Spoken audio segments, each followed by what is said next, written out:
Welcome to Libertarian Counterpoint. I am your host, James Just, and with me tonight is my friend and author, Mr. John Cameron. John, your books are Rewire, Rekill, and your upcoming book is Aristocracy. Yes. C. So that's a good one. So look for those. Look for those in the highest volume online retailer of ebooks. How about that? I didn't do a commercial plug just then. Yeah. You know, find out those. You can learn about John and his writing style there. Yes. Yes, yeah. As he. I almost forgot Mr. Richards Field. I told you I was going to have trouble today. It was going to be an interesting day. It's been a long week. It's going to be an even more interesting show tonight. You were under the weather, and we appreciate you crawling out of your sick bed into your car and driving over here. The whole 3 minutes over to the studio. Well, it's still a drive. Hey, yeah. And then the way people drive in Sacramento, you're at risk even with a 3-minute drive. I wouldn't know. We'll talk about. We've got some interesting things on Sacramento and dining, outdoor dining coming up here later in the show. But we're going to talk first about why we can't trust the FBI. Now, for libertarians, this is an easy question, right? Why we can't trust the FBI?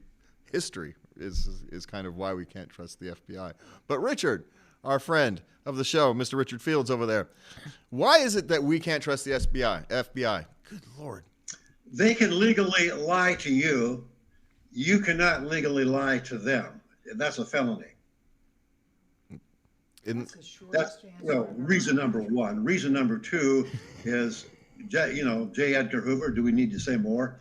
That legacy has never left. Only the targets have changed. The targets of J. Edgar Hoover was coming under every rock. The target of the current FBI is a neo-fascist under every rock.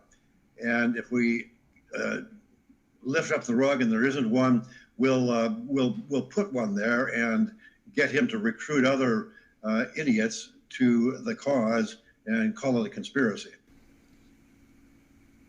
And may I add to that? Sure, please. Well, the FBI has been especially egregiously, stupidly lying, snuffing, interfering with social media, snuffing an investigation, burying an investigation that should have happened with Joe Biden's son's laptop, and when that came out, writing a letter that was solicited by former. I thought for a minute my dog had snuck onto the set. If he followed me here, he's smarter than I thought. And they just, lots of lying, lots of skullduggery, lots of ignoring, congressional subpoenas and requests and questions, intimidating people that come forward as whistleblowers who are protected by the law, and on and on and on. And it's been bad. It's getting worse, and they are acting as if they had the degree of autonomy that J. Edgar Hoover seized. And I think Richard was right, and he said that's never gone away. The FBI is supposed to be not the kingmaker or queenmaker. The FBI is supposed to be the servant of the people. And right now, the FBI is trying to be the kingmaker, and they're certainly not our servants. Well, and for those of you who've watched the show before, we've gone on and discussed the issues we've had with, lying in court, having the FBI lab, doctoring evidence, the FBI administrators and their lawyers simply ignoring exculpatory evidence. Mm-hmm. They do this all the time, and they go after the, shall we say, those who are socially, shall we say, unfit. You don't fit well into society, then they kind of give them the tools they need to kind of act out against the society they don't really fit into, and then they charge them with terrorism or something goofy. They essentially create terrorists so they can pat themselves on the back for finding terrorists. And for those of us who have, we've been around, we watch these things, that we've seen these things happen before, we're going, well, how does anybody trust the FBI? I mean, you can go back to its very beginnings, and the FBI has been untrustworthy. The whole, the untouchables was essentially that the FBI doesn't have to be held accountable. Yeah. Yeah. That was the whole point.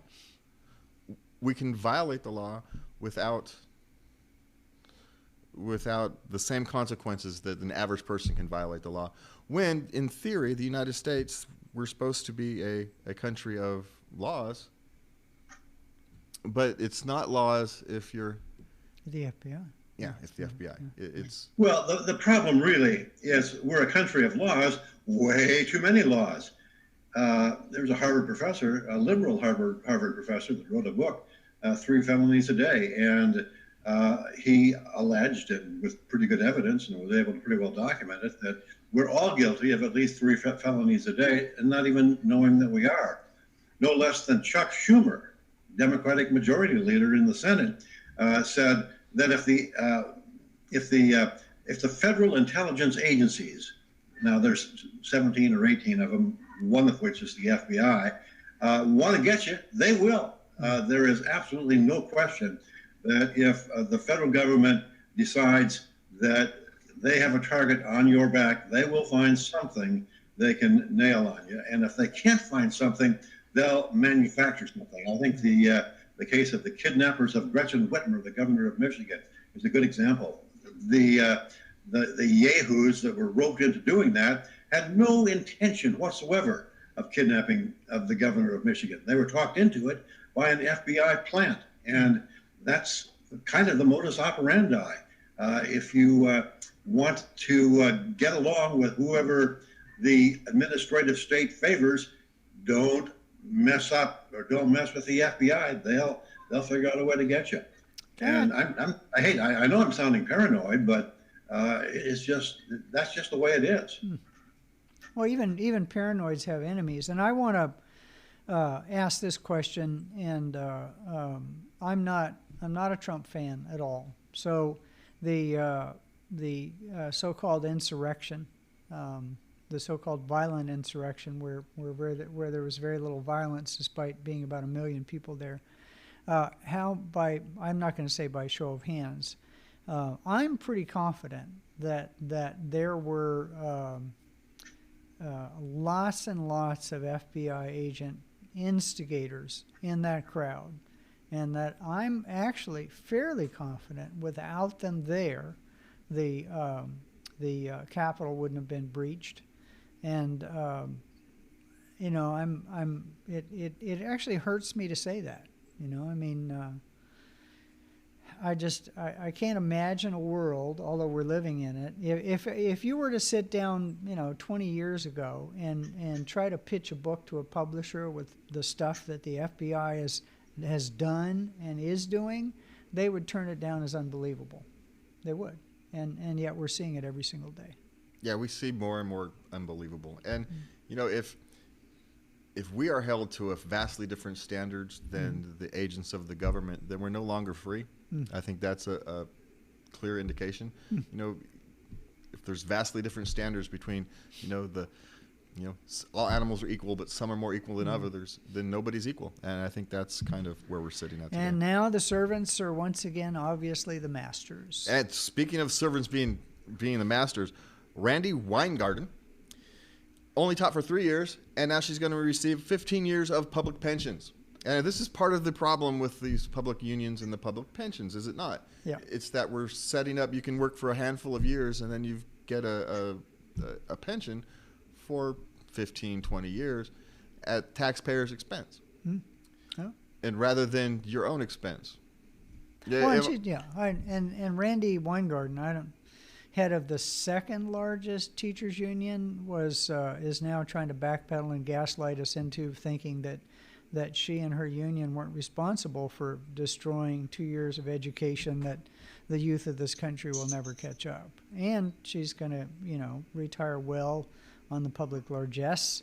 She makes a heck of a living, and she will never be held accountable for any of that stuff. So, the fact that the taxpayers are going to be on the hook for her living a very large life after, basically destroying the intellectual wherewithal of millions of kids who are the kids of taxpayers, strikes me as being immoral. It's evil. Yeah. Well, if anything, she should. Well, I mean, the basic problem Uh-oh. Uh-oh. employee unions, of which the teachers union is one, is that you have public employees negotiating with other public employees about how big their salaries and benefits are going to be. And the natural inclination is to say, oh, really big. City councils, school boards, all of them want to be a part of that revolving door that allows them to do things like what Randi Weingarten has done. What she's doing is perfectly legal. I mean, the laws were written in such a way that she was able to get comp time or whatever they call it for 10 or 15 years, or 10 years. I think she taught for 3, subbed for a couple. The other 10 years were comp time because she was serving as a union representative, and that's comped as teaching time by agreement between the teachers union and the public school systems.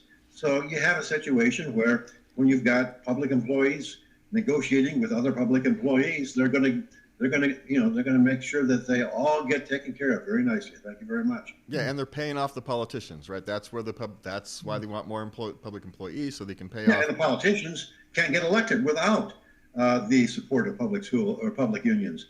Witness what happened to Jeff Hewitt down in Riverside County. He was able to get elected, but once elected, he was not able to get reelected because of a huge, well-funded, stupendous effort by public unions. That's what did him in.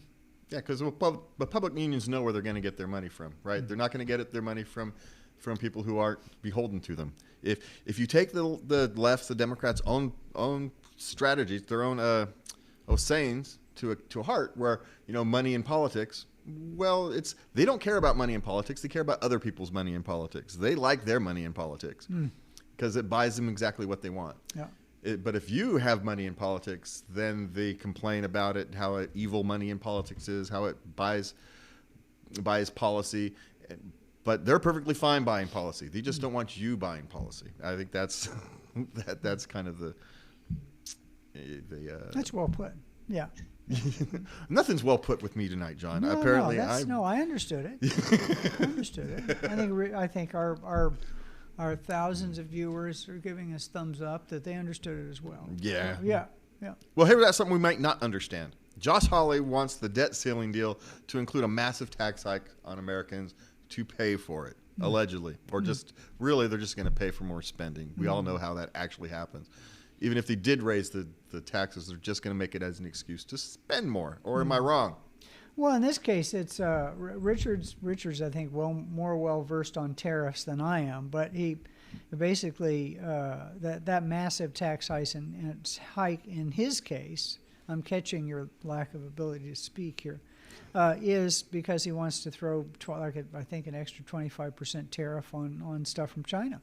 Until we have a trade balance with China, which we know will never, ever, ever happen because we've made it illegal to manufacture things, at least in the state of California.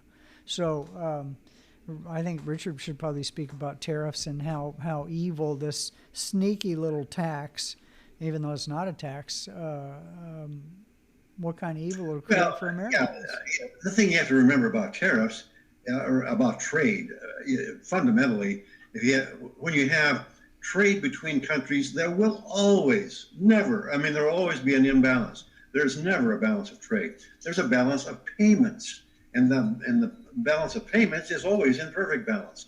We have been sending dollars to China. They've been sending us stuff.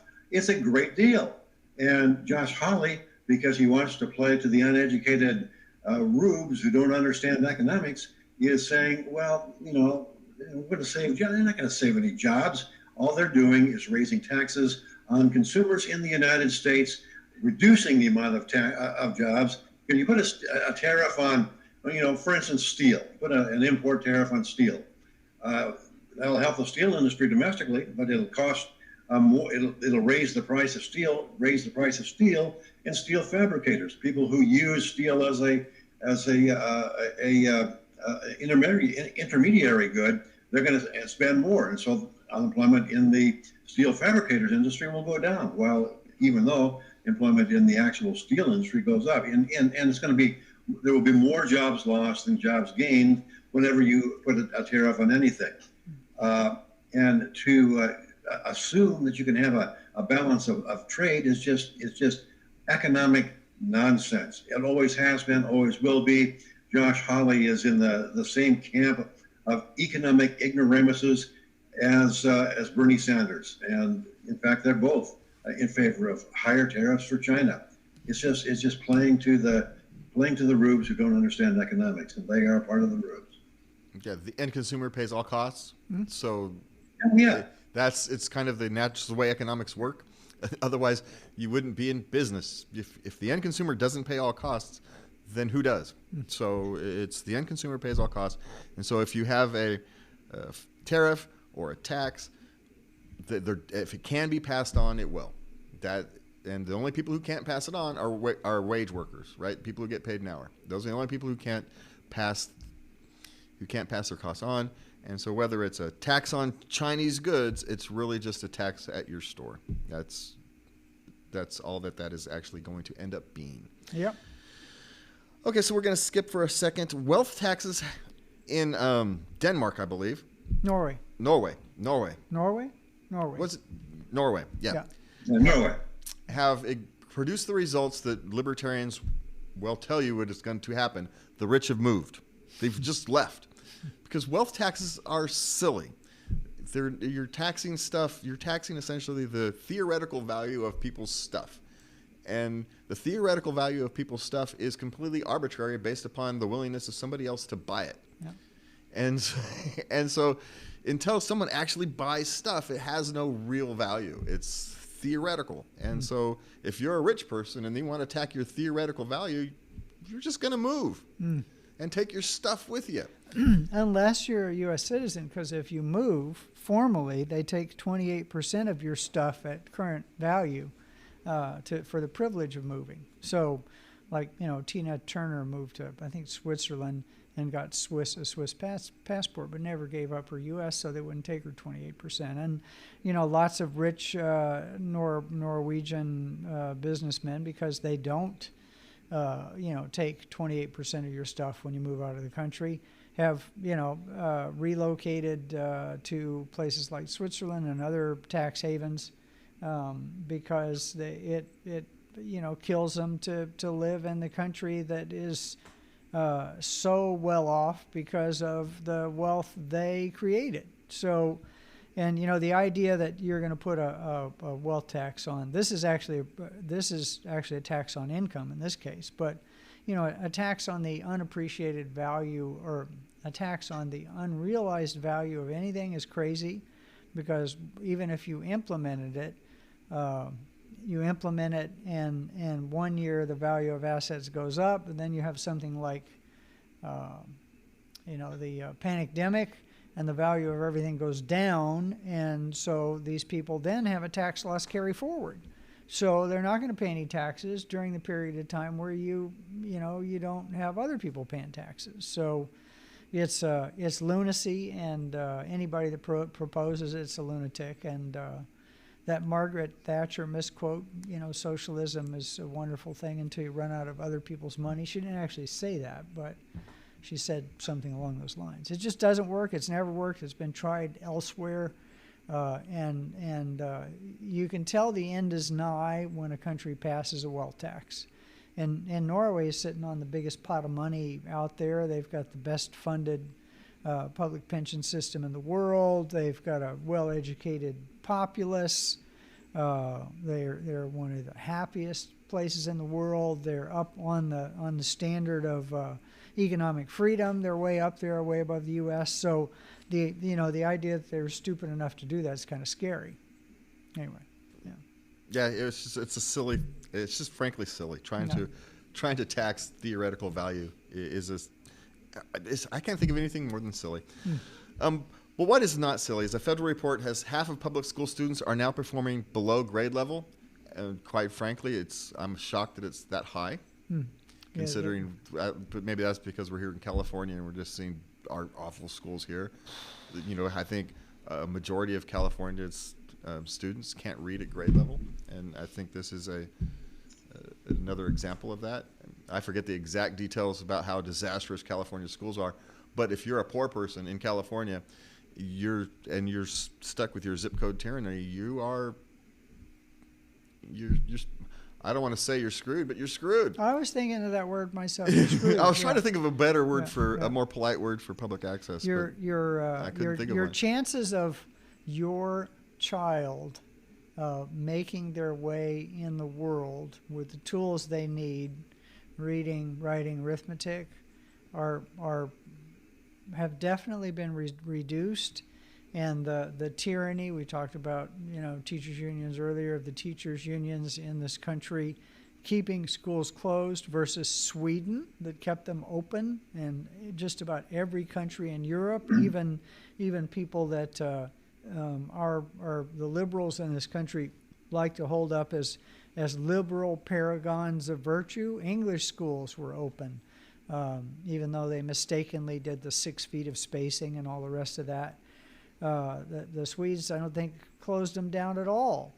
And their kids don't have those gaps in education. And they were way further ahead than our kids, especially California kids, at the start of this thing. So, I'm kind of surprised that it worked out that way. I would have thought that getting kids out of government schools and homeschooling them would increase their literacy. But I guess the problem with that theory, and the reason it didn't work out that way, is because most parents are working. Both mother and father are working.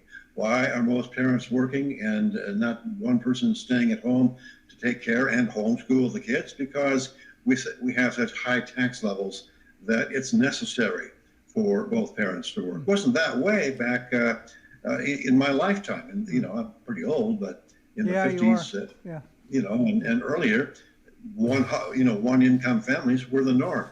And and homeschooling could make sense with one person staying home to take care of the kids. But that's just not a viable alternative anymore. It takes two incomes to make a go of it.